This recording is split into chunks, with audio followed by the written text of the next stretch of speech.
اللہ کے بابرکت نام سے شروع جو بڑا مہربان نہایت رحم کرنے والا ہے۔ السلام علیکم پیارے دوستوں، حلیمہ اپنے ننھے بچے کو گود میں لیے پریشان بیٹھی ہے۔ بچہ مسلسل روئے جا رہا ہے۔ حلیمہ ہر طرح سے اپنے بچے کو بہلا رہی ہے مگر وہ چپ نہیں ہو رہا تھا۔ ایسا معلوم ہو رہا ہے کہ بچے کو کوئی تکلیف ہے۔ قریب ہی حلیمہ کا شوہر حارث بھی پریشان نظر آ رہا۔ حلیمہ ایک نیک اور رحم دل عورت تھی۔ اس کا شوہر بھی ایک محنتی اور ایماندار شخص تھا۔ یہ لوگ ایک چھوٹے سے خوبصورت گاؤں میں رہتے تھے مگر بہت غریب تھے۔ محنت مزدوری کر کے جو کچھ حاصل ہوتا صبر شکر کر کے گزارا کر لیتے۔ کچھ عرصے بارش نہ ہونے کی وجہ سے درخت اور پودے سوکھ گئے۔ جانور بھی پانی سے محروم تھے۔ ایسے میں نہ انہیں خود کھانے کو مل رہا تھا اور نہ ہی ان کے جانوروں کو۔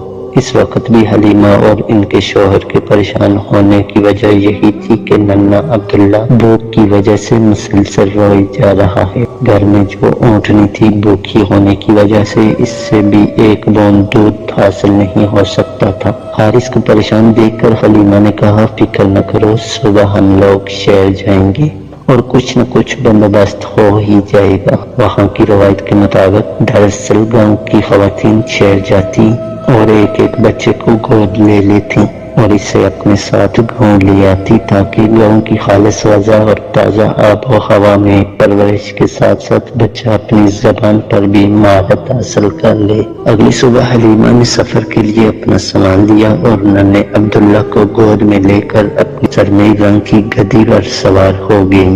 10 خواتین اور مردوں پر مشتمل یہ قافلہ شہر کی طرف روانہ ہوا۔ حلیمہ کی گدی بھوکی ہونے کی وجہ سے لاغر ہو گئی تھی اور اتنا آہستہ چل رہی تھی کہ قافلے والے کافی آگے نکل جاتے اور رک کر حلیمہ کے آنے کا انتظار کرتے۔ حلیمہ اور حارث بہت خاموشی سے سفر کر رہے تھے۔ اسی طرح سفر کرتے کرتے وہ لوگ شہر پہنچ گئے۔ ہر کسی کی خواہش تھی کہ وہ کسی بڑے گھرانے کے بچے کو گود لے مگر ہوا یوں کہ پہلے پہنچ جانے کی وجہ سے ساتھی عورتوں نے اپنے مطلب کے گھر تلاش کر لیے۔ حلیمہ کے پہنچتے پہنچتے صرف ایک بچہ رہ گیا تھا۔ وہ ایک یتیم بچہ تھا جسے تمام خواتین نے نظر انداز کر دیا کیونکہ بچے کا باپ وفات پا چکا۔ دادا بڑی عمر کے حصے میں جو زیادہ زندہ رہنے کی امید نہ رکھتے تھے۔ جہاں تک والدہ کا تعلق تھا وہ بھی کچھ زیادہ مالدار نہ تھی۔ اس بچے کی وراثت میں بھی بہت زیادہ مال دولت نہ تھا۔ غرض ایک طرف بچہ تھا اور دوسری طرف غریب ترین دائی۔ تمام عورتوں کو بچے مل گئے اور روانگی کی تیاریاں شروع ہونے لگی۔ ایسے میں حلیمہ اپنے شوہر سے مشورہ کرتی ہے کہ اپنے ساتھیوں کے ساتھ بچہ لیے بغیر واپس جانا اچھا نہیں لگتا، اس لیے میں اس یتیم بچے کو ہی لے آتی ہوں۔ شوہر نے جواب دیا، جیسا چاہو کرو، کیا معلوم اللہ اس کے ذریعے ہی ہم پر رحمت نازل کر دے۔ حلیمہ اس وقت واپس بچے کے دادا کے پاس گئی اور ان سے بچے کو مانگا۔ دادا نے بچے کی والدہ کے پاس حلیمہ کو بھیج دیا۔ حلیمہ نے جو بچے کو دیکھا تو وہ عام بچوں سے زیادہ خوبصورت تھا۔ انہوں نے بچے کو گود میں لے کر اسے پیار کیا اور گود میں لیے اپنی سواری کے پاس آ گئی اور واپسی کا سفر شروع کر دیا۔ ابھی کچھ ہی دیر چلے تھے کہ ساتھی عورتوں کی آواز آئی کہ ذرا آہستہ چلو، ہمارا بھی خیال رکھو ہے حلیمہ۔ کیا یہ وہی سواری نہیں جس پر تم شہر آئی تھی اور جسے ایک قدم چلنا بھی مشکل تھا؟ یوں یہ لوگ اپنے علاقے بنی سعد میں واپس پہنچ گئے۔ حلیمہ کے شوہر نے جب اپنی اونٹنی کو دیکھا تو اس کے تھن دودھ سے بھرے ہیں۔ انہوں نے اس کا دودھ دوہا اور اس سے خود بھی پیا، حلیمہ کو بھی پلایا اور حلیمہ کے بچے اور اس یتیم بچے کو بھی۔ اس کے بعد تمام جانوروں کو چرنے کے لیے میدان میں چھوڑ دیا مگر بارش نہ ہونے کی وجہ سے ہر جگہ سوکھی پڑی تھی، نہ ہی کہیں سبزہ تھا اور نہ ہی پانی کی ایک بوند۔ جانوروں کو ٹھیک طرح چارہ نہ ملنے کی وجہ سے بیچارے لاغر ہو رہے تھے۔ ان میں سے کوئی بھی ایک قطرہ دودھ نہیں دے رہا تھا مگر یہ کیا لوگوں نے حیرت سے دیکھا کہ حارث کی بکریاں بھی انہی جانوروں کے ساتھ گئی تھیں اور انہی میدانوں میں گئی تھیں جہاں دوسرے جانور گئے تھے مگر دوسرے جانوروں کے برعکس ان کے تن دودھ سے بھرے ہوئے تھے اور پیٹ چارے اور پانی سے۔ یہ ایک دن نہیں ہوا، دوسرے دن بھی یہی ہوا۔ آخر تیسرے دن لوگ ایک دوسرے سے بول پڑے کہ تم اپنے جانوروں کو اسی جگہ کیوں نہیں چرانے لے جاتے جہاں حلیمہ اور حارث کے جانور چاہتے ہیں، مگر انہیں یہ معلوم نہ تھا کہ یہ چراگاہ کا کمال نہیں یا کسی اور کی برکت، اور یہ برکت کوئی ایک دن کی نہ تھی بلکہ روزانہ کا معمول تھا۔ دودھ میں برکت اور رزق میں فراوانی۔ بچہ عام بچوں کی نسبت اچھی صحت اور مضبوط جسم کا تھا اور 9 ماہ میں بہت صاف گفتگو کرنے لگا تھا۔ جب 2 سال مکمل ہوئے تو بچے کو وہاں کے قیدی کے مطابق اس کی والدہ کے پاس لے گئے اور خواہش ظاہر کی کہ یہ بچہ کچھ عرصہ اور ہمارے پاس رہے تاکہ شہر کی بیماریوں اور وباؤں سے محفوظ رہے۔ دراصل دونوں میاں بیوی بچے سے محبت کرتے ہی تھے، ساتھ ہی اپنی ساری خوشحالی کا سبب اس بچے کو سمجھتے تھے۔ بچے کی والدہ پہلے تو راضی نہیں ہوئی مگر برابر اصرار کرنے پر راضی ہو گئی اور وہ دونوں بچے کو واپس اپنے قبیلے بنی سعد میں لے آئے۔ مگر کچھ ایسا واقعہ پیش آیا کہ حارث اور حلیمہ ایک دم گھبرا گئے اور فیصلہ کیا کہ بچے کو جتنی جلدی ہو اس کی والدہ کے پاس پہنچا دیا جائے۔ تو حلیمہ نے بہانہ کر کے بچے کو والدہ کو واپس کرنا چاہا، لیکن اس بہانے سے تسلی نہ ہوئی اور دراصل وجہ حلیمہ کو بتانی ہی پڑی، اور اب بچہ اپنی ماں کے پاس اور چچا اور پھوپھیوں کے درمیان رہ گیا تھا کہ چند سال بعد والدہ کا سایہ اٹھ گیا۔ اب دادا اس کا اور بھی زیادہ خیال رکھنے لگے اور ان کی محبت پہلے سے بھی بڑھ گئی، مگر دادا دن بدن کمزور ہو رہے تھے اور ضعیفی بھی بڑھ گئی تھی، اور یوں ایک دن دادا بھی اپنے لاڈلے پوتے کو چھوڑ کر اپنے رب کی طرف چلے گئے۔ اب اس معصوم بچے کو اس کے چچا جان اپنے بچوں سے بھی زیادہ محبت سے پرورش کرنے لگے۔ چچا جان کی آمدنی بہت تھوڑی تھی، وہ بکریاں پال کر گزارا کرتے۔ ننھے بچے کو بکریوں کی نگرانی کے لیے ساتھ لے جاتے اور یوں ننھا بچہ 9 سال کا ہو گیا۔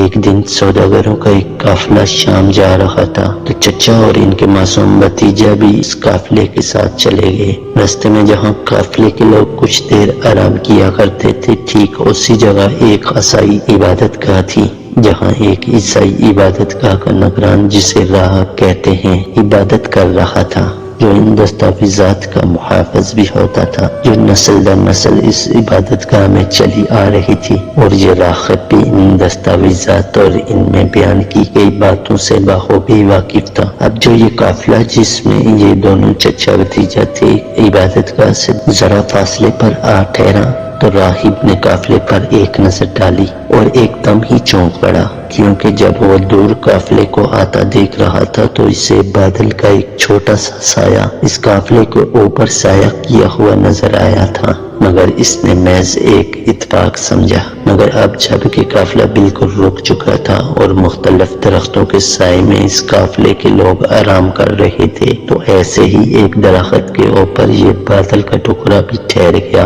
اور یہ دیکھ کر راہب، جو پہلے بڑی دلچسپی سے قافلے کو آتا دیکھ رہا تھا، اب ایک دم ہی چونک گیا، اور پھر اس عیسائی کے تجسس نے مزید اور زور پکڑا کہ اس کے ذہن میں ایک تجویز بھی دے گیا۔